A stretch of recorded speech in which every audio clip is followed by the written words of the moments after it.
We're in a senior citizen assisted living facility in New York, and we're looking at the oxygen levels under these masks that were mandated. Now, these oxygen levels are really too low. They're 17.6% parts per million oxygen, and actually it's H2S now comes in at 1.2. H2S comes in when we eat food and we digest food. Now, normally this isn't registered as even as an output for what we exhale, because we don't do it all the time. But when we eat food, it is present. And when we start to inhale it, it becomes very dangerous to us. It gets into our bloodstreams and can cause all kinds of problems, including death. Now, at high levels or constant levels.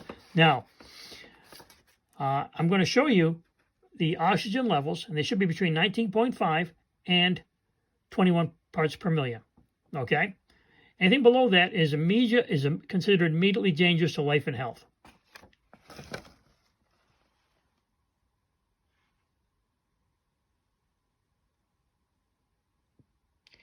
As you see, you can go to this document. It's all over the internet. This has been followed for years. This is the standard throughout the world. Everybody follows these standards as far as what oxygen is and what we need to breathe on a daily basis. No one's ever tested for children or even senior citizens wearing these masks long term, 24/7. Remember, they could never take them off, even when they went to sleep. And that's when a lot of them will die. When they fall asleep with the mask on, they're passing away.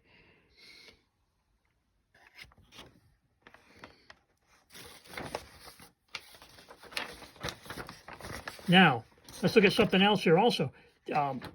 If this was done correctly, everybody says, well, the operating room doctors, they wear a mask, right? They wear a mask. It's okay. It's safe. Okay, well, let's look at the rules for operating rooms. They have to run 19.5 and 23.5% parts per million oxygen. That's above the 21 parts per million that is in our current normal air that we breathe. We breathe 21 parts per million. They're saying we want to be at 23.5. They want to make sure there's enough oxygen in that operating room for that doctor or that mask. All right. Also, 15 air exchanges per hour in the operating rooms. At least 3 changes must be fresh air. Is that done in any nursing home? No, it's not. Whenever the surgeon operates for more than 2 hours, he or she should change their mask every 2 hours. Are they changing their mask every 2 hours? That creates the mask from breaking down and the fibers getting into your lungs. All right, so let's take a look at that.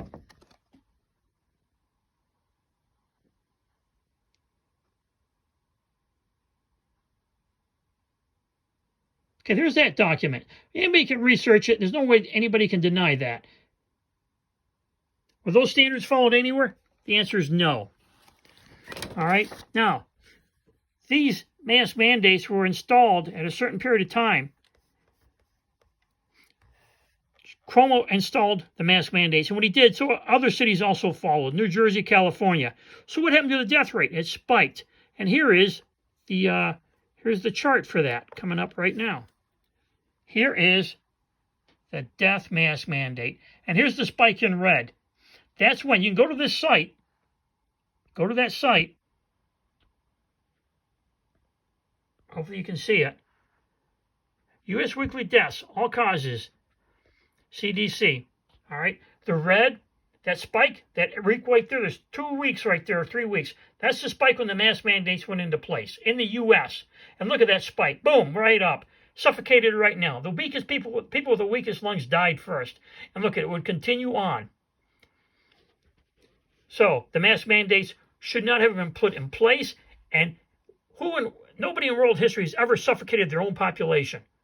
I mean, the Nazis would have loved this. They had to gas people. We were able to gas people with their own mask, with their own oxygen levels and their own discharge of oxygen. Immediately get this out there. This should be viral. There should be nobody wearing a mask unless you're in an operating room.